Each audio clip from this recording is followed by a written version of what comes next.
أعوذ بالله من الشيطان اللعين الرجيم بسم الله الرحمن الرحيم الحمد لله الذي هدانا لهذا وما كنا لنهتدي لولا أن هدانا الله لقد جاءت رسل ربنا بالحق الصلاة والسلام على رسول المسدد والمصطفى الأمجد والمحمود الأحمد أبي القاسم محمد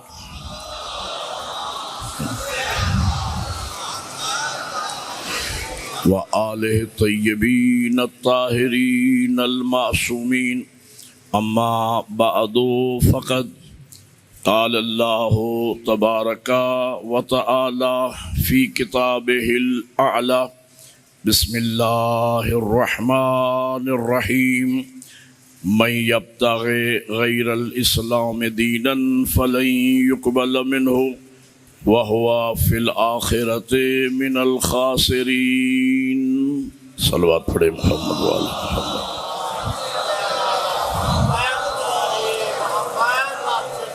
برادران ایمانی موالیان حیدر کرار و عاشقان حسین ابن علی، آج کی یہ مجلس ہمارے سلسلے کی 8ویں مجلس ہے اور آج 7 محرم الحرام کا دن آپ گزار چکے ہیں. میں نے قرآن مجید کی جس معروف آیہ وافی ہدایہ کو سرنامہ گفتگو قرار دیا، اس میں ارشاد پروردگار ہے من یبتغی غیر الاسلام دینا فلن یقبل منہ وہو فی الآخرۃ من الخاسرین، کہ جس شخص نے اسلام کے علاوہ کسی دین کو اپنے لیے پسند کیا تو وہ دین اس سے ہرگز قبول نہ کیا جائے گا اور وہ شخص آخرت میں سخت نقصان اٹھانے والوں میں سے ہوگا. دین اسلام اللہ کا بنایا ہوا وہ ضابطۂ حیات ہے انسانیت کے لیے کہ اگر انسان اس دین اسلام کو اپنے لیے منتخب کرے اور اس پر عامل ہو جائے تو یہ دین اسلام انسان کی دنیا کی کامیابی اور آخرت کی نجات کا ضامن ہے. اللہ نے ایک ایسا جامع اور مانع نظام ہدایت انسانیت کو عطا فرمایا ہے، انسانیت کی دنیا و آخرت کی فلاح کے لیے، کہ اگر انسان اس دین اسلام کے تمام قوانین کو سمجھ کر ان پر عمل پیرا ہو جائے تو اس کی دنیا بھی کامیاب ہے اور آخرت بھی کامیاب ہے.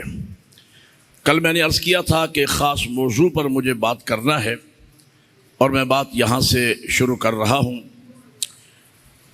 خالق کائنات قرآن مجید میں ارشاد فرماتا ہے، خطاب صاحبان ایمان سے ہے کہ یا ایھا الذین آمنوا قوا انفسکم واہلیکم نارا وقودھا الناس والحجارہ، اے ایمان والو اپنے آپ کو واہلیکم اور اپنے گھر والوں کو جہنم کی آگ سے بچاؤ. وقودھا الناس والحجارہ، جس جہنم کا ایندھن انسان اور پتھر ہوں گے. آیہ مجیدہ نے ہمیں بتلایا کہ مومن کا کمال یہ نہیں ہے کہ وہ اپنے آپ کو جہنم سے بچا کے لے جائے، بلکہ اس کی واجب ذمہ داری ہے کہ وہ اپنے اہل و عیال کو بھی جہنم کی آگ سے بچائے. اور خطاب صاحبان ایمان سے ہے یا ایھا الذین آمنوا، اور میں نے غالباً پہلی یا دوسری مجلس میں یہ عرض کیا تھا کہ خطبۃ الغدیر میں پیغمبر فرماتے ہیں کہ اللہ نے قرآن مجید میں جب بھی اور جہاں بھی فرمایا ہے یا ایھا الذین آمنوا، تو ان مومنوں کے امیر کا نام علی ابن ابی طالب ہے.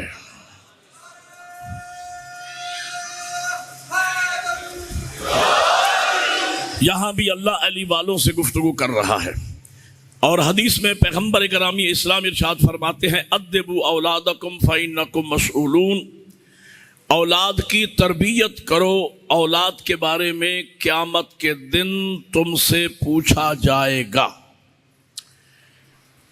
میرے قبلہ، معصوم اولاد اللہ ہر کسی کو عطا فرماتا ہے۔ معصوم سے میری مراد وہ منصب عصمت نہیں ہے، وہ تاج عصمت نہیں ہے کہ جو اللہ انبیاء اور ائمہ کے سروں پہ سجاتا ہے۔ معصوم سے میری مراد گناہوں سے پاک، گناہوں سے پاک اولاد۔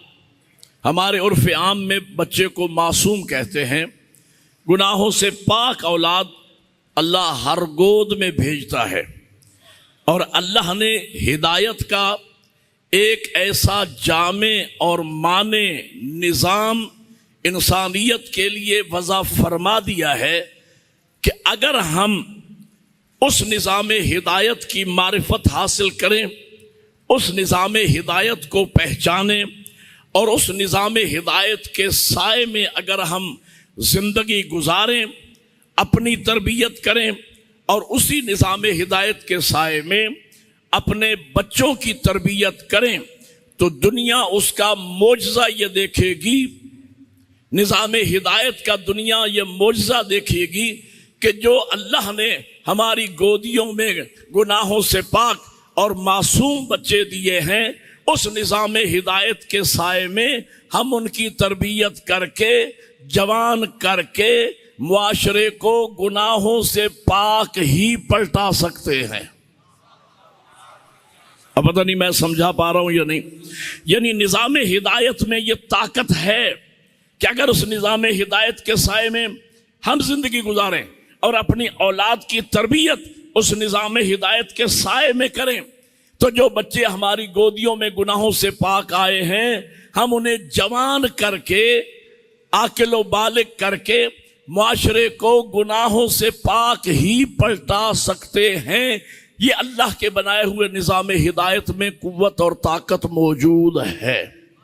اب میں اختصار کے ساتھ اس نظام ہدایت کا مختصر تعارف کر دوں۔ نظام ہدایت کے سب سے بڑے سورس کا نام قرآن ہے۔ قرآن اس نظام ہدایت کے سب سے بڑے سورس کا نام ہے، لیکن ہمارے مسلمان مومن معاشرے کا المیہ یہ ہے کہ ہم قرآن، اولاً تو 80% لوگ قرآن پڑھتے ہی نہیں۔ جو 20% لوگ قرآن پڑھتے ہیں، ان میں سے پھر 95% لوگ قرآن ثواب کی خاطر پڑھتے ہیں، ہدایت کے لیے نہیں۔ قرآن ثواب کی خاطر نہیں آیا، قرآن ہادی بن کے آیا ہے، قرآن رہبر بن کے آیا ہے، قرآن لیڈر بن کے آیا ہے، قرآن پیشوا بن کے آیا ہے، قرآن ہدایت کرنے کے لیے آیا ہے۔ اور یہ قرآن فقط علماء یا مدارس میں متعلقہ لوگوں کے لیے نہیں آیا، بلکہ قرآن عام انسانوں کی ہدایت کے لیے آیا ہے۔ آپ پڑھتے ہیں ماہ مبارک کے رمضان میں ہر نماز کے بعد دعا ایک پڑھتے ہیں، اس میں یہ آپ پڑھتے ہیں شہر رمضان الذی انزلت فیہ القرآن ھدی للناس وبینات من الہدی والفرقان۔ یہ قرآن مجید کی آیت ہے کہ یہ قرآن انسانوں کے لیے ہادی بن کے آیا ہے، انسانوں کے لیے ہدایت بن کے آیا ہے۔ ہمارا ایمان بالقرآن 4 مراحل کے بعد جا کے ثابت ہوتا ہے۔ پہلا مرحلہ کہ قرآن کو کلام الہی سمجھا جائے، دوسرا مرحلہ قرآن کو ترجمے کے ساتھ پڑھا جائے، تیسرا مرحلہ اس کے مفاہیم کو معلوم کیا جائے کہ اللہ اس میں ہماری کیا ہدایت فرما رہا ہے، چوتھا مرحلہ اس حکم کے مطابق زندگی گزاری جائے، پھر آپ کا عقیدہ قرآن پہ مکمل ہوتا ہے۔ قرآن مجید گھر میں سجا کے رکھنے کے لیے نہیں ہے، غلاف میں بند کر کے رکھنے کے لیے نہیں ہے، صرف کلخانی اور ایصال ثواب کی مجالس میں پڑھنے کے لیے یا قسم اٹھانے کے لیے یا جہیز میں دانے دینے کے لیے نہیں ہے، بلکہ قرآن ہدایت کے لیے ہے۔ میرا پہلا جملہ عزیز نوجوانوں کے لیے یہ ہے، بزرگوں کی موجودگی میں آج کی مجلس میں بنام حسین آپ اللہ سے یہ عہد کریں کہ کم از کم زندگی میں ایک مرتبہ قرآن مجید بسم اللہ الرحمن الرحیم سے لے کر والناس تک آپ ترجمے کے ساتھ سمجھ کے پڑھیں گے، اس نیت سے کہ خدا مجھ سے کہہ کے آ رہا ہے۔ خدا حیدری۔ دوسرا سورس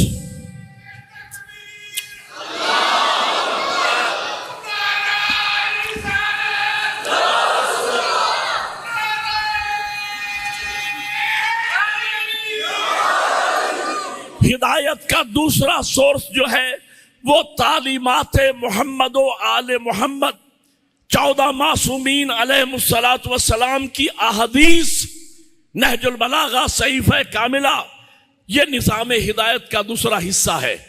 پھر ہمارا المیہ یہ ہے کہ معصومین کی احادیث ہیں کتابوں میں، کتابیں ہیں لائبریریوں میں، لائبریریوں کو ہیں تالے۔ ہم تعلیمات آل محمد سے متمسک نہیں ہیں، ایک ذریعہ ہے مجلس حسین جہاں سے ہمیں کچھ معصومین کی احادیث مل جاتی ہیں۔ اور المیہ یہ ہے کہ ہمارے مکتب کی بنیاد کتب اربع پہ ہے، 4 کتابیں۔ وہاں ہمارے پڑوس میں سیاستہ بنیاد ہے، سیاستہ، صحیح کی جمع ہے ستہ یعنی 6 کتابیں، صحیح بخاری، صحیح مسلم، سنن ابن ماجہ، سنن ابن داؤد، ترمذی اور سنن نسائی۔ میرے مکتب کی بنیاد کتب اربع ہے، 4 کتابیں۔ میں سمجھتا ہوں 90% نوجوانوں کو ان کتابوں کے ناموں کا پتہ نہیں ہے۔ اس میں جو احادیث و تعلیمات ہیں وہ تو پھر الگ بات ہے، کتابوں کے نام یاد نہیں ہیں۔ یہ کتنے بڑے افسوس کی بات ہے۔ میں ان کے نام بتائے دیتا ہوں اگر کوئی یاد رکھنا چاہے۔ ہماری پہلی کتاب کتب اربع میں سے، کتب کتاب کی جمع اربع یعنی 4 بنیادی کتابیں جس پر مکتب اہل بیت بیس کرتا ہے۔ پہلی کتاب شیخ یعقوب کلینی نے تالیف فرمائی جس میں 14 معصومین کی احادیث کو جمع کیا اور اس کا نام نہیں رکھا۔ میں نے روایت میں پڑھا احادیث جمع کی کتاب میں، اور وہ کتاب علی ابن محمد سمری جو میرے امام کے آخری نائب تھے، ان کے ذریعے وہ کتاب امام کی بارگاہ میں بھیجی۔ امام نے کتاب کو دیکھا اور فرمایا، نام امام نے رکھا کافی لشیعتنا، یہ ہمارے شیعوں کے لیے کافی ہے۔ یہ پہلی کتاب۔ دوسری کتاب من لا یحضرہ الفقیہ، یہ شیخ صدوق علیہ رحمہ ابن بابویہ کمی نے تالیف فرمائی۔ تیسری اور چوتھی دونوں کتابیں شیخ جعفر طوسی نے تالیف فرمائی ہیں۔ شیخ جعفر طوسی کی شخصیت کیا ہے یہ میں بچوں کے لیے بتا رہا ہوں، بزرگ بہتر جانتے ہیں۔ اگر آپ نجف اشرف جائیں تو وادی السلام کی طرف جب آپ نکلیں گے تو باب طوسی کو آپ کراس کریں گے، اور اس باب طوسی کے ساتھ شیخ جعفر طوسی رحمت اللہ علیہ کا مزار بھی ہے۔ یہ وہ شخصیت ہیں کہ جنہوں نے تشیع کا مرکز علم نجف بغداد سے نجف ٹرانسفر کیا۔ انہوں نے 2 کتابیں تالیف کی احادیث معصومین کی، ایک الاستبصار اور ایک التہذیب۔ یہ 4 کتابیں کتب اربع جس پر مکتب اہل بیت بیس کرتا ہے۔ وہاں 6 کتابیں ہیں، ہمارے ہاں 4 کتابیں ہیں۔ وہاں جا کے پڑھ لیے۔ باقی تمام مسلمانوں نے نبی کے بعد دین کو حاصل کرنے اور دین کو سمجھنے کا سورس اصحاب کو مانا۔ ہم نے نبی کے بعد دین اہل بیت سے لیا۔ دلیل یہ ہے کہ وہاں آپ جا کے پڑھ لیجئے، آپ کو 95+ احادیث اصحاب پیغمبر سے ملے گی۔ میری کتب اربع میں آ کے دیکھ لیں، آپ کو ہر حدیث معصوم سے ملے گی۔ قال امیر المومنین قال الحسن قال الحسین قال باقر قال جعفر. توجہ فرما رہی ہے نہیں؟ میں کہنا یہ چاہ رہا ہوں کہ وہاں دین لیا گیا اصحاب سے، ہم نے دین لیا اہل بیت سے. یہ جو اعتراض ہے نا مکتب اہل بیت کے ماننے والوں پر کہ شیعہ اصحاب کو نہیں مانتے، اس کے پس پردہ راز یہی ہے. ہم نے پوچھا کیوں بھائی، ہم ایسی ہستیوں کو آخر کیوں نہیں مانیں گے کہ جنہوں نے نبی کی زیارت کی، نبی کے پیچھے نمازیں پڑھی، نبی کے ہاتھوں کے بوسے لیے، ہم کیوں نہیں مانیں گے؟ ہم مانتے ہیں.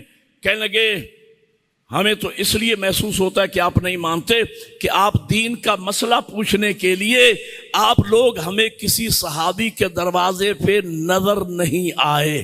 ہم نے تو پھر یہی نتیجہ نکالا کہ آپ مانتے نہیں.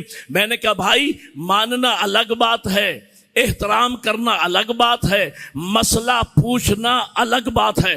فرض کیجئے میں یہاں آیا اور ایک نوجوان مسئلہ پوچھنے آ گیا شکیات نماز کا، 10-12 بندے وہاں کھڑے تھے تو وہ اس کے گلے پڑ گئے. یار تو بڑا گستاخ آدمی ہے، 90 سال کا تیرا بوڑھا باپ گھر میں موجود ہے، اس سے مسئلہ نہیں پوچھتا، مولانا سے پوچھتا ہے. مولانا تو ان کے مقابلے میں جوان لگتے ہیں، تو تیرے دل میں بزرگوں کی عزت نہیں. وہ سیانہ سمجھدار سگڑ نوجوان تھا، اس نے کہا بے وقوف میں نہیں ہوں، بے وقوف تم لوگ ہو. وہ میرا باپ ہے، وہ میری اصل ہے، میں اس کی خاک پا کے برابر بھی نہیں ہوں، لیکن اتفاق سے میرے باپ کی وہ کوالیفیکیشن نہیں ہے جو مولانا کی ہے. میں احترام باپ کا کروں گا، مسئلہ عالم سے پوچھوں گا. ہم نے بھی یہی کیا، ہم احترام اصحاب کا بھی کرتے ہیں، ازواج کا بھی کرتے ہیں، مسئلہ باب مدینہ تو علم سے پوچھتے ہیں.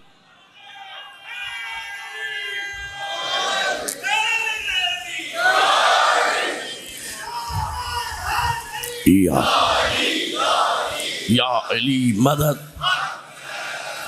تو میں کہنا یہ چاہ رہا تھا کہ ہمارے مکتب کی بنیاد عصمت پر ہے. یعنی کتب اربع میں آ کے دیکھ لے، ہم نے دین اہل بیت سے لیا. اگر کوئی یہ کہے کہ ہم بھی اہل بیت کو مانتے ہیں، حالانکہ اہل بیت کو بھی ماننے کا حکم نہیں، اہل بیت کو ہی ماننے کا حکم ہے. آئے ہائے ہائے، بڑی مہربانی، اللہ جزائے خیر عطا حیدری. تو اس دعوے کے باطل ہونے کی دلیل یہ ہے کہ علی اہل بیت کی اس فرد کامل کا نام ہے. میں جملہ کہہ رہا ہوں توجہ فرمائیے گا. علی اہل بیت کی اس فرد کامل کا نام ہے کہ جنہوں نے خانہ کعبہ میں آنکھیں کھولی نبی کی گود میں، نبی نے آنکھیں بند کی علی کی گود میں. حیدری. جب مولا امیر دنیا میں تشریف لائے، ان کی پہلی نگاہ چہرہ رسالت پہ پڑی، اور جب نبی دنیا سے جا رہے تھے ان کی آخری نگاہ چہرہ علی ابن ابی طالب پہ پڑی. وہ علی جو مسجد میں نبی کے ساتھ، میدان میں نبی کے ساتھ، گھر میں نبی کے ساتھ. مولا امیر فرماتے ہیں میں حضور کے پیچھے پیچھے یوں چلا کرتا تھا جیسے اونٹنی کا بچہ ماں کے پیچھے پیچھے چلا کرتا ہے. وہ علی جو گھر میں نبی کے ساتھ، مسجد میں نبی کے ساتھ، میدان میں نبی کے ساتھ، اس سے مسلمانوں نے سیاستہ میں گنتی کی چند حدیثیں لی ہیں. اور حضرت ابو ہریرہ رضی اللہ تعالی عنہ جو فتح مکہ کے بعد مسلمان ہوا، جسے 1.5 یا 2.25 سال صرف نبی کی صحبت نصیب ہوئی، اس سے سیاستہ میں 1000 احادیث لی گئی ہیں. میں کہنا یہ چاہ رہا ہوں اتنی تمہید کے بعد، ہم نے دین اہل بیت سے لیا، وہاں دین اصحاب سے لیا گیا.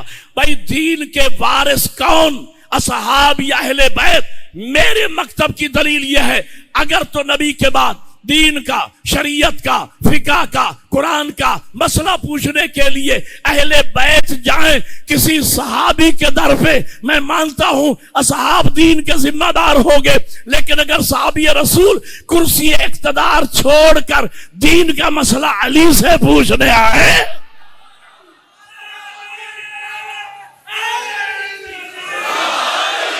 اور یہ کہتا ہوا واپس پلٹے کہ اگر آج علی نہ ہوتے تو میں ہلاک ہو جاتا. تو بھائیو ہم نے نبی کے بعد دین ہلاکت سے بچنے والوں سے نہیں لیا، ہلاکت سے بچانے والوں سے لیا ہے. میں ایک بات کہہ کر حیدریہ، میں اگلی بات تاریخی ہو، تاریخی اجتماع ہے، نعرہ بھی تاریخی لگا دینا، لیکن میری بات مکمل ہونے کے بعد یہ واحد مکتبہ فکر ہے کہ جو ہم اپنے آپ کو جعفری کہتے ہیں. کیا کہتے ہیں بھائی؟ جنہیں فخر ہے جعفری ہونے پہ بولو. آقا خمینی رحمت اللہ علیہ کا وصیت نامہ رہبر عظیم الشان سید علی خامنائی نے پڑھ کے سنایا. اس وصیت نامہ کا جملہ یہ تھا کہ مجھے اس بات پہ ناز ہے کہ میرا مکتب مکتب جعفری ہے. جنہیں ناز ہے جعفری ہونے پر، ہم جعفری کہلاتے ہیں. اب میرے سوال کا جواب بول کے دینا. کس نسبت سے؟ امام جعفر صادق علیہ السلام کی نسبت سے. امام جعفر صادق علیہ السلام کون تھے؟ امام محمد باقر علیہ السلام کے فرزند تھے. امام محمد باقر علیہ السلام کون تھے؟ امام علی زین العابدین کے فرزند تھے. امام علی زین العابدین علیہ السلام کون تھے؟ امام حسین علیہ السلام کے فرزند تھے. امام حسین علیہ السلام کون تھے؟ امام حسن کے بھائی تھے. مولا علی کے فرزند تھے. مولا علی کون تھے؟ نبی کے چچزاد بھائی بھی تھے، نبی کے داماد بھی تھے، خاتون جنت کے شوہر بھی تھے، جوانان جنت کے سرداروں کے باپ بھی تھے. تو مسلمانوں، ہم نے نبی کے بعد دین اس دروازے سے لیا ہے جس دروازے سے نبی نکلتے تھے، اسی دروازے سے علی نکلے، اسی دروازے سے حسن نکلے، اسی دروازے سے حسین نکلے، اسی دروازے سے زین العابدین نکلے، اسی دروازے سے محمد باقر نکلے، اسی دروازے سے جعفر صادق نکلے. تو مسلمانوں، ہم نے نبی کے بعد نہ گھر بدلا ہے نہ در بدلا. حیدری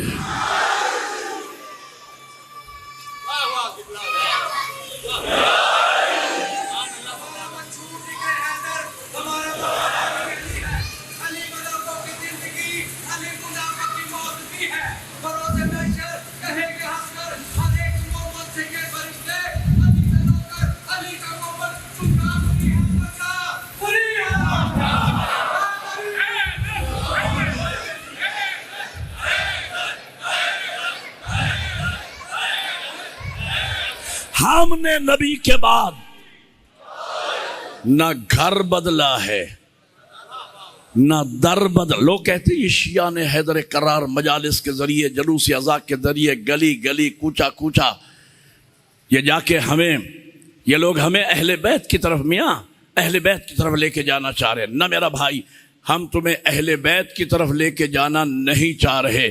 ہم تو اہل بیت کے وسیلے سے تمہیں دروازہ رسول دکھا رہے ہیں. اگر اس دروازے کا مال بھی تمہارے لیے قابل قبول نہیں ہے تو اس سے بڑا کوئی در لے کے آؤ. تو میں کہنا یہ چاہتا تھا، پہلا سورس ہدایت کا قرآن، پھر تعلیمات معصومین. تیسرا سورس کیا ہے ہدایت کا؟ وہ ہے نظام مرجعیت و اجتہاد. دو اسکول آف تھاٹ پائے جاتے ہیں مسلمانوں میں، دو نظریے ہیں. ایک نظریہ یہ ہے کہ جب حضور اس دنیا سے عالم انوار کی طرف تشریف لے جا رہے تھے تو وہ امت کو لاوارث چھوڑ دیا. پھر پہلا محمد بھی حال پہ چھوڑ کے گیا ہوگا، لیکن اگر پہلا محمد امت کو ان کے حال پہ چھوڑ کے نہیں جاتا اور نظام امامت و ولایت کے حوالے کر کے جاتا ہے تو آخری محمد بھی ماننے والوں کو حال پہ چھوڑ کے نہیں گیا، بلکہ نظام مرجعیت و اجتہاد کے حوالے کر کے گیا. یاد رکھنا، جس طریقے سے نظام امامت و ولایت یہ ڈیفنس ہے نظام نبوت اور رسالت کا، اسی طریقے سے نظام مرجعیت و اجتہاد اور نظام ولایت فقی یہ ڈیفنس ہے امامت و ولایت کا. جس طرح اگر نظام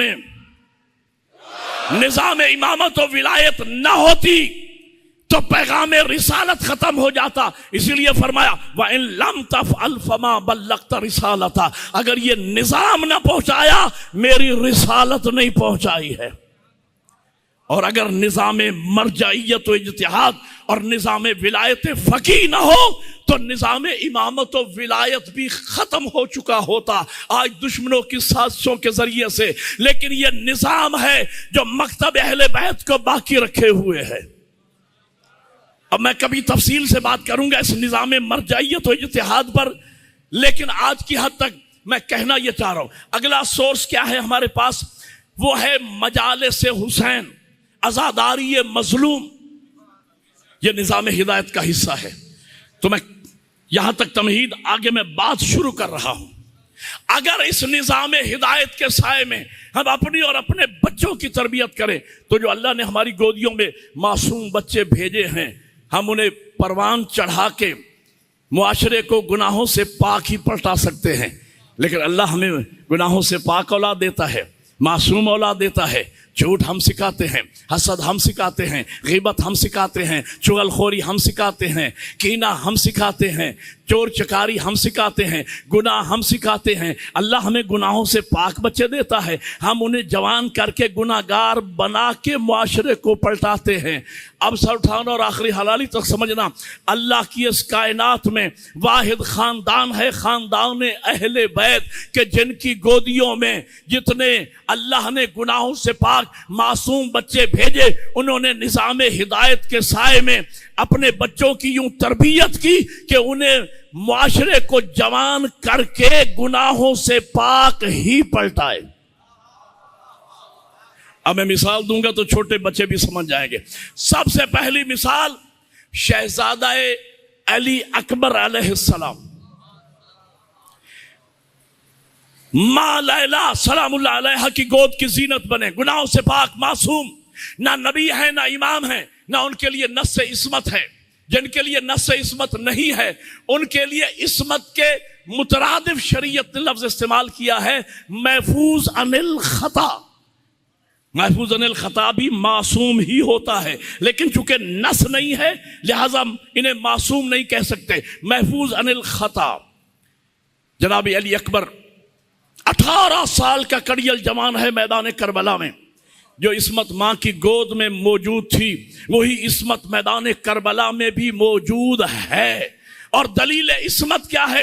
امام ہوتا ہے نمائندہ مشیت۔ جب امام بات کرتا ہے زبان امام کی ہوتی ہے، ارادہ مشیت کا ہوتا ہے، جس کے لیے امام وقت نے فرمایا لوگوں گواہ رہنا، اب میں وہ جوان میدان میں بھیج رہا ہوں جو شکل میں، صورت میں، سیرت میں، کردار میں، ظاہر میں اور باطن میں میرے نانا کی مکمل شبیہ ہے۔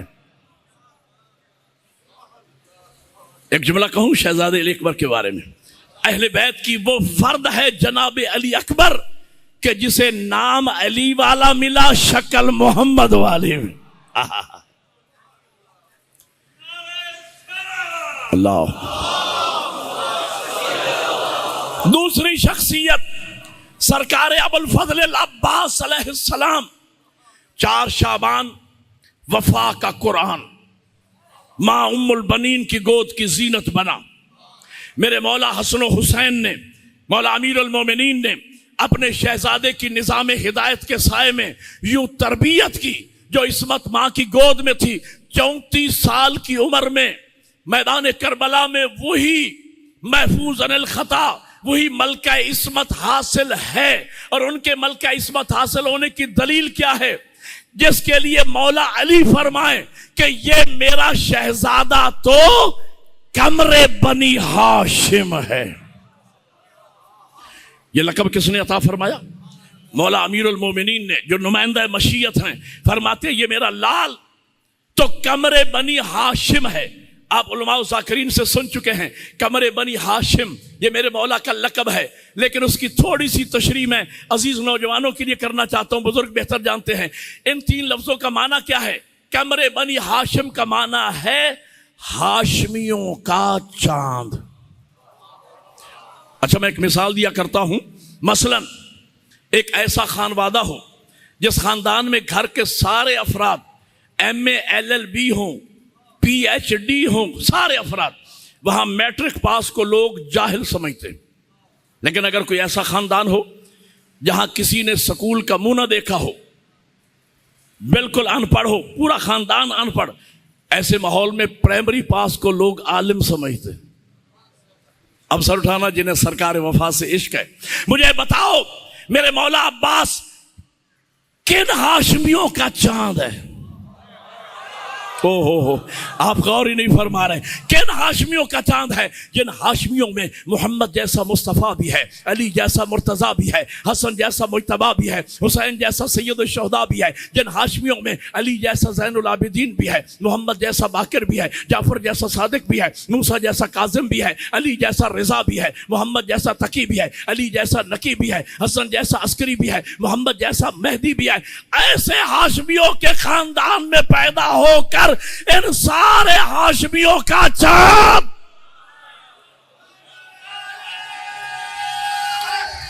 حیدری، ان سارے ہاشمیوں کا چاند کہلانا.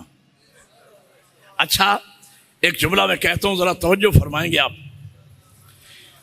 میرے مولا عباس کو دنیا کے چاند سے نہ ملانا. دنیا کا چاند چمکتا ہے جب سورج نہ ہو. اب جو سمجھا ہے وہ بولا ہے میرے ساتھ. او بھائی دنیا کے چاند سے ہاشمیوں کے چاند کو نہ ملانا. جو کربلا کے سوار بیٹھے ہوں میری گواہی دینا.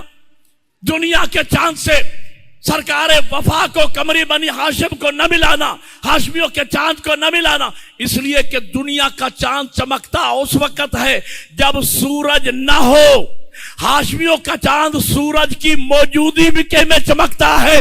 اگر یقین نہ آئے کربلا میں دیکھ لو جس آب و تاب کے ساتھ آفتاب امامت چمک رہا ہے، مد مقابل میں ہاشمیوں کے چاند کی روشنی میں کمی نہیں ہے.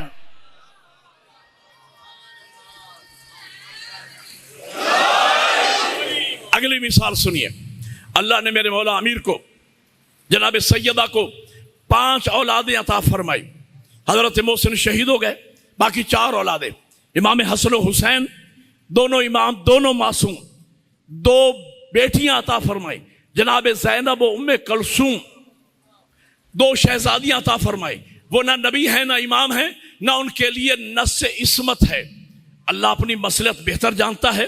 ایک طالب علم کی حیثیت سے میں سوچتا ہوں کہ اللہ نظام ہدایت کا معجزہ دکھانا چاہتا تھا کہ حسن و حسین معصوم ہیں اللہ کی طرف سے. زینب و ام کلثوم کو ملکہ عصمت حاصل ہے ماں باپ کی تربیت کی وجہ سے. نظام ہدایت کے معجزے کا نام زینب ہے. آپ اگر مجھے اجازت دیں میں 3 جملے جناب سیدہ زینب سلام اللہ علیہا کے فضائل کے سنا دوں. یہ محسنہ انسانیت، یہ محسنہ حسینیت، جس شان شوکت سے مولا امیر کے آپ فضائل سنتے ہیں، اس شہزادی کے فضائل کے 3 جملے سنا رہا ہوں. آپ نے اسی آب و تاب کے ساتھ سننا ہے. میری اس مخدومہ کی ملکہ عصمت حاصل ہونے کی دلیل یہ ہے کہ جن کا نام رکھے اللہ. میں حوضہ علیمہ میں پڑھ رہا ہوں، پوری ذمہ داری کے ساتھ پڑھ رہا ہوں. پیغمبر تشریف لائے، جب بی بی کی ولادت ہوئی ہاتھوں پہ لیا، فرمایا علی و بطول کی طرف دیکھ کر شہزادی کا نام کیا رکھا ہے؟ علی و بطول یکزواں ہو کے گویا ہوئے ہم اللہ کے محبوب سے نام رکھنے میں سبقت کیسے کر سکتے ہیں؟ حضور فرماتے آپ مجھ سے سبقت نہیں کر سکتے، میں اللہ سے سبقت نہیں کر سکتا. اور پھر جبرائیل نازل ہوئے اور کہا خدا بعد درود و سلام فرماتا ہے میرے محبوب میرے خزانہ مشیت میں میری اس کنیز خاص کا نام زینب ہے. یہ 2 لفظوں کا مجموعہ ہے. زینن لعب، باپ کی زینت. اب میں ایک آیت پڑھتا ہوں، اللہ کرے میں سمجھا سکوں. قرآن مجید میں اللہ فرماتا ہے المال والبنون زینت الحیات الدنیا. مال اور بیٹے یہ انسان کی دنیا کی زینت ہے. اللہ کہہ رہا ہے مال اور بیٹے انسان کی دنیا کی زینت ہے. میں کہوں گا میری مخدومہ تیری عزت و عظمت پہ قربان، حسنین جیسے بیٹوں کے ہوتے ہوئے جسے اللہ کہے یہ علی کی زینت ہے.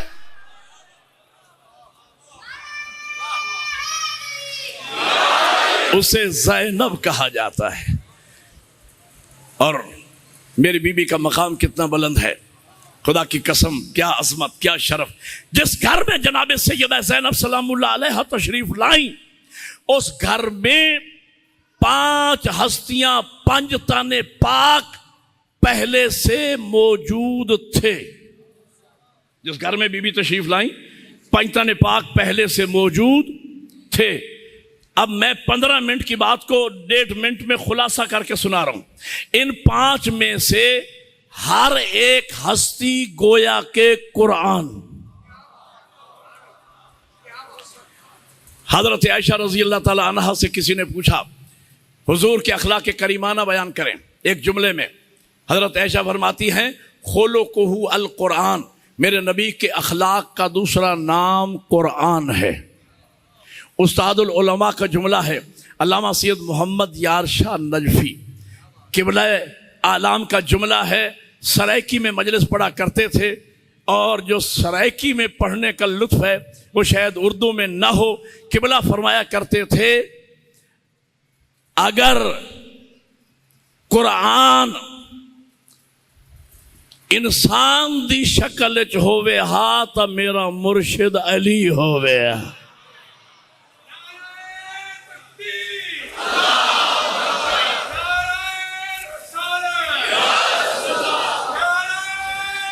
حیدری. اور اگر علی کتاب دی شکل چ ہووے ہاں تا قرآن ہووے. ان 5 میں سے بی بی کی عظمت کا جملہ، ان 5 میں سے ہر ایک ہستی گویا کہ قرآن. اگر جناب پیغمبر اسلام نواسی کو گود میں لے تو وہ قرآن، مولا علی بیٹی کو گود میں لے تو وہ قرآن، ماں عصمت کبریٰ گود میں لے تو وہ قرآن، بھائی حسن بہن کو گود میں لے تو وہ قرآن، بھائی حسین بہن کو گود میں لے تو وہ قرآن. تو مجھے کہنے دیجئے زینب اس حدیث کا نام ہے جو قرآن کی گود میں پلی ہے. اب مل کے بولو حیدری. اللہ آپ کی جزائے خیر عطا فرمائے. تیسرا جملہ بی بی کی عظمت کا اور وہ میسج اور پیغام نتیجہ تقریر کا جو میں آپ کو پہنچانا چاہتا ہوں وہ یہ ہے. تیسرا جملہ پہلے سن لیجئے. اور جب بھی میں نے یہ جملے پڑھے میں نے اپنے اندر ایک عجیب کیف محسوس کیا. کیا عظمت ہے، کیا شرف ہے. آپ بھی محسوس کریں گے اس بی بی کا مقام و مرتبہ کتنا بلند ہے. 5 معصوموں کی گود میں پلی، 2 معصوموں کو گود میں پالا. نہیں آپ نے غور ہی نہیں فرمایا.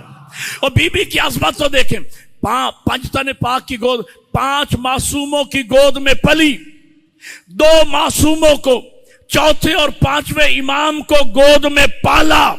معصوم کل 14 ہیں. گویا 7 معصوم سیدہ زینب سے پہلے گزرے، 7 معصوم سیدہ زینب کے بعد گزرے. ان 14 کے مرکز کا نام زینب ہے. حیدری. ان 14 کے بہت شکریہ، ان 14 کے مرکز کا نام زینب ہے. جناب زینب سلام اللہ علیہا ملکہ عصمت حاصل ہے. نہ نبی ہے، نہ امام ہے، نہ نص عصمت ہے، لیکن ملکہ عصمت حاصل ہے. اور ان کے معصومہ ہونے کی اس لیے بی بی کا لقب بھی ہے عصمت صغریٰ. عصمت بی بی کا مقام یہ ہے کہ جناب آسیہ، جناب مریم، جناب خدیجہ، توجہ فرما رہے ہیں، یہ ساری مستورات بڑی باعظمت ہیں لیکن یہ ثانی زہرا نہ بن سکی. ثانی زہرا بننے کا شرف جناب زینب کو حاصل ہوا، لیکن ثانی زہرا تو زینب ہے، ثانی زینب نہ کوئی بن سکا. اور اس بی بی کو یہ شرف حاصل ہے. اس بی بی کائنات میں 2 ہستیاں ایسی ہیں کہ جنہوں نے علی کے لہجے میں گفتگو کی. ایک اللہ نے معراج میں علی کے لہجے میں نبی سے گفتگو فرمائی. ایک جناب زینب نے کوفہ کے بازار میں علی کے لہجے میں گفتگو فرمائی. اور کیا مقام و مرتبہ ہے. میں ایک رباعی آپ کو سنانا چاہتا ہوں. قید ہیں عابد پر عابد کا کنبہ ساتھ ہے، گویا کہ نشر و اشاعت کا ایک ادارہ ساتھ ہے، اور مطمئن ہے نوک پر سر اس لیے شبیر کا کہ مرتضی کی بولتی نہج البلاغہ ساتھ ہے. یہ مقام، یہ مرتبہ اللہ نے جناب زینب سلام اللہ علیہ کو باپ کی زینت نام رکھے اللہ، اور نام بھی ہو زینب، یعنی باپ کی زینت.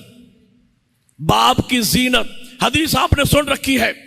حضور فرماتے ہیں زینوا مجالسکم بذکر علی ابن ابی طالب، اپنی مجالس و محافل کو زینت دو میرے بھائی علی کے ذکر کے ساتھ. تو وہ علی جو مجلس کی زینت، محفل کی زینت، مسجد کی زینت، محراب کی زینت، کوثر کی زینت، جنت کی زینت، دنیا کی زینت، آخرت کی زینت، وہ علی جو پوری کائنات کی زینت ہے، اس کی زینت کا نام زینب ہے.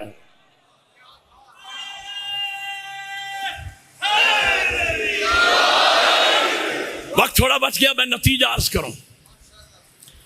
ہو سکتا ہے میرے برابر کے دوست سوچ رہے ہیں مولانا یہ تو بڑا حق ہے کہ اہل بیت کے گھروں میں جتنے معصوم بچے آئے انہوں نے نظام ہدایت کے سائے میں ایسی تربیت کی، گناہوں سے پاک ہی معاشرے کو پلٹائے. میں نے مثالیں عرض کر دی، لیکن ہم تو اہل بیت جیسے نہیں ہو سکتے. یہ نظام ہدایت، یہ معجزہ اہل بیت کے گھروں میں تو دکھا سکتا ہے نظام ہدایت، یہ معجزہ ہمارے گھروں میں تو نہیں دکھا سکتا. لیکن میں عرض کیا کرتا ہوں، دیکھو اللہ نے اور اہل بیت نے ہمارے لیے مثالیں چھوڑی ہیں. اگر کوئی ریاضی پڑھانے والا ٹیچر بیٹھا ہو، میری بات کی گواہی دینا، ریاضی کی مشکل مشق سے پہلے 2 حل شدہ سوال دیے جاتے ہیں. مقصد یہ ہوتا ہے کہ طالب علم ان حل شدہ سوالوں کو دیکھتا جائے اور مشکل مشق کو حل کرتا جائے. اہل بیت نے ہمارے لیے مثالیں چھوڑی ہیں کہ تم ہم جیسے تو نہیں بن سکتے، سلیمان جیسے تو بن سکتے.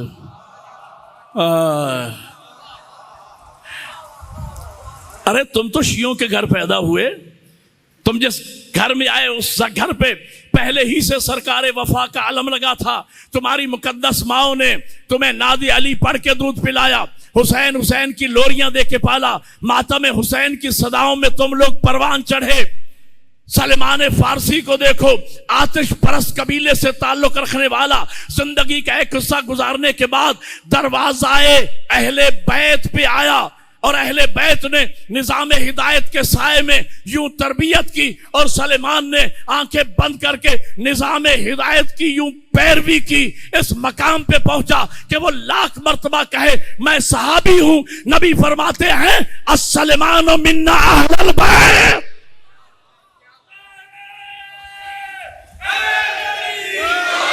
سلیمان تو ہم اہل بیت میں سے. وہ لاکھ مرتبہ کہے میں تمہارے دروازے کا جھاڑو بردار. سیدہ فرماتی ہیں چچا سلیمان، حسنین فرماتے ہیں نانا سلیمان. یہ سلمان کو مقام و مرتبہ کہ نبی فرماتے ہیں، مخبر صادق پیغمبر فرماتے ہیں ایمان کے ٹوٹل 10 درجے ہیں، مکمل ایمان کے 10 درجے ہیں، اور میرا سلیمان ایمان کے 10ویں درجے پر فائز. 9.5 نہیں، 9.25 نہیں، 1 پوائنٹ بھی کم نہیں، کل 10 درجے. سلیمان ایمان کے 10ویں درجے پر فائز. میں نے یہ نکالا ہے، طالب علم ہوں، اگر اشتباہ ہو جائے تو علماء کرام میری اصلاح فرما دیں گے، لیکن میرا یہ ذاتی استنباط سمجھ لیجئے. ممکن ہے میں بہت تھوڑا پڑھا لکھا آدمی ہوں تو ممکن ہے اشتباہ ہو جائے، لیکن پیغمبر کا یہ فرمانا کہ میرا سلیمان ایمان کے 10ویں درجے پر فائز ہے، اس کا مطلب یہ ہے کہ سلیمان کی زندگی سے ہر قسم کا گناہ، سہو و نسیان سے سلیمان پاک ہو گیا، پاک ہو گیا. ایک بات آپ سنا کرتے ہیں کیا کہ معصوم کو غسل معصوم ہی دیتا ہے. میں سوچتا ہوں مدائن میں جہاں گورنر تھے سلیمان مولا علی کا دور حکومت، ایسا نہیں ہے کہ مدائن میں مومن کامل نہ رہتے ہوں گے، متقی صاحبان تقوی نہ رہتے ہوں گے، لیکن جیسے ہی زازان کو سلیمان نے کہا کہ زازان میں تھوڑی دیر کا مہمان ہوں، زازان کہتا ہے میرے چند سوالوں کا جواب دیجئے، آپ کو غسل کون دے گا، کفن کون پہنائے گا، آپ کو دفن کون کرے گا؟ سلیمان کا چہرہ کھل اٹھا، کہا پریشان نہیں ہونا، میرا غسل و کفن دفن وہ کرے گا جس نے نبی کا کیا۔ یعنی سلیمان ایمان کے اس درجے پہ فائز تھا، سلیمان کو یقین تھا سوائے معصوم کے کوئی میری میت کو ہاتھ نہیں لگا سکتا۔ یہ کہہ کے سلیمان کی روح پرواز کر گئی۔ زازان نے سوچنا شروع کیا، کیا کہہ گیا سلیمان کہ میرا غسل و کفن دفن وہ کرے گا جس نے نبی کا کیا۔ نبی کا غسل و کفن دفن کیا تھا مولا علی نے۔ مولا علی بیٹھے مدینہ میں، مدینہ آج کے سعودی عرب میں، ہم بیٹھے عراق میں، بیچ میں ملکوں کا فاصلہ، اللہ جانے علی کو اطلاع کب ملے گی، علی کب آئیں گے، غسل کب ہوگا، کفن کب پہنایا جائے گا، سلیمان دفن کب ہوں گے، بس یہ سوچا ہی تھا۔ فدق الباب، دروازے پہ دستک ہوئی، زازان پوچھتا ہے من انت علی الباب، کون ہے دروازے پر؟ باہر سے آواز آئی یا زازانو ماذا تتفکرو انا علی ابن ابی طالب۔ زازان تو پریشان کیوں ہو گیا ہے؟ میں علی آ گیا، توجہ ہے، میں علی آ گیا۔ اگر اس زمانے کا علی سلیمان محمدی کے جنازے میں آ سکتا ہے، بات تو عمل کی ہے۔ میرے چھٹے امام جعفر صادق علیہ السلام سے پوچھا گیا فرزند رسول کیا گر تھا سلیمان کے پاس، کیا طریقہ تھا سلیمان کے پاس، جس نے سلیمان فارسی کو سلیمان محمدی 10ویں درجے پر پہنچا دیا۔ کلام الامام امام الکلام، امام کا کلام کلاموں کا امام ہوتا ہے۔ ایک جملے میں ساری ہسٹری بیان کر دی۔ فرماتے سادہ سا اصول تھا سلیمان کا، اور وہ اصول یہ تھا کہ سلیمان وہی چاہتے تھے جو علی چاہتے تھے۔ سادہ سا نسخہ ہے۔ اگر آج ہم بھی یہ طے کر لیں کہ اپنی زندگی کا ریموٹ کنٹرول یوسف زہرا کے ہاتھ میں دے دیں، اور ہر عمل کرنے سے پہلے ایک لمحے کے لیے سوچ لیں اس مسئلے میں یوسف زہرا نمائندہ خدا مشیت الہی کیا چاہتا ہے، تو اگر اس زمانے کا علی سلیمان فارسی کے جنازے میں مدینہ سے مدائن آ سکتا ہے، تو اس زمانے کا محمد اور اس زمانے کا علی سامرہ سے ہمارے جنازے میں بھی آ کے شریک ہو سکتا ہے۔ عمل سے زندگی بنتی ہے، جنت بھی جہنم بھی۔ یہ خاکی اپنی فطرت میں نہ نوری ہے نہ ناری ہے۔ اللہ نے ایسا نظام ہدایت ہمیں عطا فرمایا ہے۔ اس نظام ہدایت کے سائے میں ہمیں چاہیے، آج کی مجلس کا درس ہمیں چاہیے ہم اپنی تربیت پہلے کریں، پھر اولاد کی تربیت کریں، تو یہ معجزہ نظام ہدایت دکھا سکتی ہے۔ ہماری گودیوں میں آنے والے گناہوں سے پاک بچے، ہم انہیں جوان کر کے گناہوں سے پاک معاشرے کو پلٹا سکتے ہیں۔ شرط یہ ہے کہ نظام ہدایت کو سمجھیں، سمجھ کر اس پر عمل پیرا ہوں، خود بھی دیندار بنیں، اپنے بچوں کو بھی دیندار بنائیں۔ ایک میری درخواست ہے، محسن ملت علامہ سید صفدر حسین نجفی رحمت اللہ علیہ کے فرزند ارجمند حجت الاسلام علامہ سید علی نقی نقوی، ان کا انتقال ہو چکا۔ کل آپ نے جنازے میں بھی، آج آپ نے جنازے میں بھی شرکت کی۔ آج تدفین ہوئی ہے، آخر کل ہوئی ہے، کل تدفین ہو چکی ہے۔ تو اب میں ظاہر چونکہ سفر میں تھا اور 5-7 مقامات پر مسلسل مجالس کا سلسلہ، تو میں جنازے میں شریک نہ ہو سکا۔ میری درخواست ہے کہ قبلہ مرحوم کی استاد معظم اور ان کے فرزند ارجمند اور حوزہ علمیہ کے مدرسین جو دار فانی سے جا چکے ہیں، اور متعلقین اور معاونین سیٹھ نوازی صاحب قبلہ اور دیگر معاونین مدرسہ جو دار فانی سے جا چکے ہیں، اور بالخصوص قبلہ حجت الاسلام علامہ علی نقی نقوی کی بلندی درجات کے لیے 1 مرتبہ سورہ فاتحہ اور 3 مرتبہ سورہ توحید کی تلاوت فرما دیں۔ بسم اللہ الرحمن الرحیم الحمد للہ رب العالمین الرحمن الرحیم مالک یوم الدین ایاک نعبد و ایاک نستعین اہدنا الصراط المستقیم صراط الذین انعمت علیہم غیر المغضوب علیہم ولا الضالین۔ بسم اللہ الرحمن الرحیم قل هو اللہ احد کا سلام آئے، وہ جناب عباس کے لیے سلام دے رہی تھی۔ عزادارو، ایک عالم بزرگوار سے میں نے سنا 2.5-3 سال کی ظاہری عمر مبارک ہے سرکار ابو الفضل العباس کی۔ تاریخ نے ایک عجیب منظر پیش کیا۔ گھر کی 4 دیواری ہے، ایک ہاتھ سے جناب زینب سلام اللہ علیہ نے پکڑا ہوا ہے جناب عباس کو، دوسرے ہاتھ سے جناب ام کلثوم نے۔ شہزادیاں گھر کے صحن میں چل رہی ہیں بھائی کے ساتھ۔ ادھر سے مولا متقیان کی آمد ہوئی۔ علی نے منظر دیکھا، کوئی زمانہ یاد آ گیا علی کو۔ آنکھوں میں آنسوؤں کی برسات جاری ہوئی اور فرماتے ہیں زینب و ام کلثوم، بیٹا کیا آپ اپنے بھائی عباس کو چلنا سکھا رہی ہیں؟ عالمہ غیر معلمہ بیٹیاں سمجھ گئیں کہ بابا کیا پوچھ رہے ہیں۔ فرمایا نہیں بابا، عباس کو چلنا نہیں سکھا رہی، ابھی سے عباس کے سہارے چلنا سیکھ رہے۔ جزاک اللہ جزاک اللہ۔ وقت گزرتا رہا، 11 سال کی عمر ہو گئی حضرت ابو الفضل العباس کی۔ یہ جو جنگ صفین میرے مولا عباس نے لڑی ہے نا، یہ 11 سال کی عمر میں۔ اور میں نے پڑھا کہ جنگ صفین وہ جنگ ہے جس میں مولا علی کے شہزادوں کی پوری صف موجود ہے۔ جب دشمن نے گھاٹ پہ قبضہ کر لیا اور پانی دینے سے انکار کر دیا، میرے مولا امیر نے اپنے شہزادوں کو صف میں کھڑا کیا۔ فرمایا کون ہے تم میں سے جو آج دشمن سے گھاٹ خالی کروائے؟ فتقدم الحسین، حسین آگے بڑھے۔ ابھی میرا مولا حسین نے ایک سے دوسرا قدم رکھا ہوگا کہ بجلی کی چمک کی طرح صف کو چھوڑا۔ عباس نے قدموں پہ آ کے ہاتھ رکھا، کہا مولا میری زندگی میں آپ جائیں گے؟ یہ ادا میرے مولا امیر کو اتنی پسند آئی، جناب عباس کو اٹھایا، سینے سے لگایا، کہا عباس آپ جاؤ گے میدان میں؟ کہا بابا میں جاؤں گا میدان میں۔ کہا عباس دشمن سے گھاٹ خالی کروا لو گے؟ قدموں کی طرف دیکھ کے فرماتے بابا بیٹا کس کا ہوں؟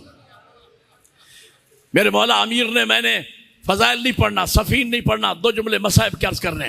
میرے مولا امیر نے خود اسلحہ سے لیس کیا جناب عباس کو، گھوڑا دیا، زرہ دی، کھول دیا، تلوار دی، کمان دی، نیزہ دیا، خود گھوڑے پہ سوار بھی کروایا اور جاتے ہوئے عباس کو تھپکی بھی دی اور کان میں ایک جملہ کہا، عباس آج جتنا لڑنا ہے لڑ لے۔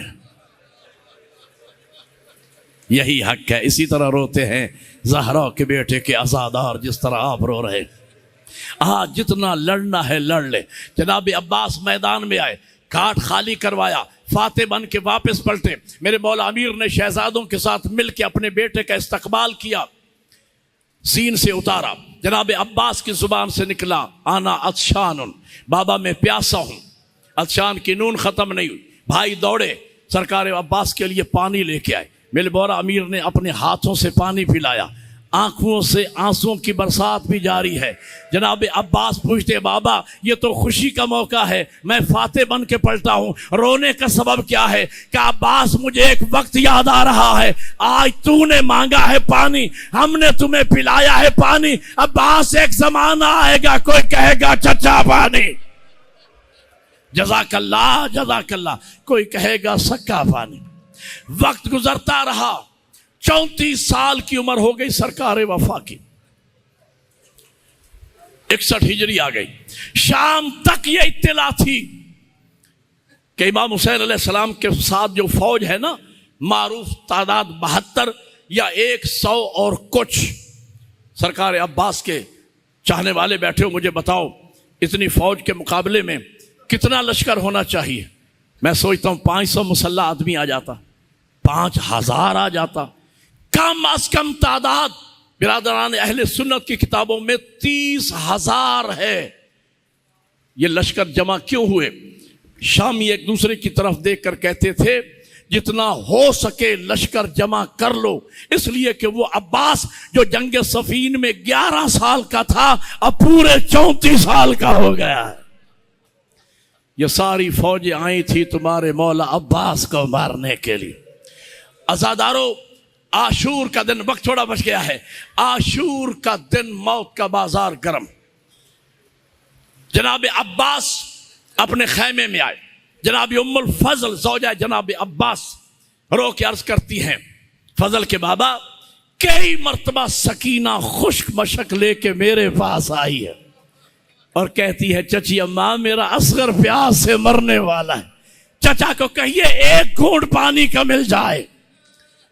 یہ باتیں ہو رہی تھی، ادھر سے جناب سکینہ خشک مشک لے کر آئی۔ جناب عباس نے دیکھا، اٹھایا شہزادی کو، کہا چچا میرا اصغر پیاس سے مرنے والا ہے۔ کہا سکینہ بیٹا تیرا بابا مجھے اجازت نہیں دیتا۔ کہا چچا مشک میں پہناتی ہوں، امید ہے میری پہنائی ہوئی مشک میرا بابا اتارے گا نہیں۔ عباس کڑیل جوان، سکینہ 4 سالہ بچی۔ جناب عباس نے جھکنا شروع کیا، اتنے جھکے کہ ہاتھ سکینہ کے قدموں پہ جا لگے۔ ادھر سے مولا حسین کی آمد ہوئی، کہا عباس تیری وفا پہ قربان، اور پھر آگے بڑھ کے سکینہ کو اٹھایا۔ کہا سکینہ بیٹا کیا کر رہی ہو؟ کہا چچا کو بھیج رہی ہوں میدان میں، میرا اصغر مرنے والا ہے۔ امام فرماتے سکینہ سوچ کے بھیجنا، دوران سفر جب شمر کے تماچے لگیں گے چچا بہت یاد آئے گا۔ اور سکینہ خیال رکھنا تیرا بھائی 6 مہینے کا ہے، میرا بھائی 34 سال کا ہے، ایسا نہ ہو اصغر بھی مارا جائے عباس بھی نہ بچے۔ جزاک اللہ جزاک اللہ۔ عزادارو، علامہ اظہر حسین زیدی صاحب کی بلا فرماتے ہیں امام نے یہ نہیں کہا عباس جاؤ اور پانی لے آؤ، اگر حکم امام ہو جاتا جاؤ عباس پانی لے کے آؤ، پھر پانی آتا، لیکن مصلحت نہیں تھی۔ فرماتے عباس جاؤ مشک کو پانی سے بھر لو، یہ زیدی صاحب کی بلا نے لفظ لکھی ہیں، خطیب علی محمد میں پڑھ لیجئے گا، جاؤ مشک کو پانی سے بھر لو۔ جناب عباس نے مشک کو لیا، گھوڑا دوڑایا، دریا کا کنارہ خالی کروایا، گھوڑے کو دریا میں ڈالا، اور ایک شاعر نے، میر انیس کی غالباً روح موجود تھی، علم پانی کی لہروں پہ گاڑا۔ میر انیس کہتے ہیں علم گاڑے جو پتھر پر اسے کہتے ہیں سب حیدر، علم گاڑے جو پانی پر اسے عباس کہتے ہیں۔ چلو میں پانی لیا، گویا قبضہ شو کر رہے تھے، اور میر انیس نے کہا، کہتے تھے یزیدی کہ نہیں دیتے ہیں پانی، ہم اپنی پہ آ جائیں تو یوں لیتے ہیں پانی۔ ہاتھ میں چلو میں پانی لیا، پیا اس لیے نہیں کہ سکینہ پیاسے، پیا اس لیے نہیں کہ اصغر پیاسے، لیا چلو میں، انڈھیل دیا میری ذاکری میں۔ اس سے بڑی خوبصورت ربائی سرکار عباس کے بارے میں آج تک میں نے نہ سنی۔ کسی شاعر نے جناب عباس کی شجاعت کو بیان کیا، چلو میں پانی لیا، انڈھیل دیا، اس انڈھیلنے کو بیان کیا، دکھا کے فاتح بدر و حنین کی قوت، ذرا سی دل میں باطل کا رنگ اتار دیا، اور علی کے لال نے ہاتھوں میں لے کے پانی کو بڑے وقار سے دریا کے منہ پہ مار دیا، بڑے وقار سے دریا کے منہ پہ مار دیا۔ پیاسے گئے تھے، پیاسے واپس پلٹے۔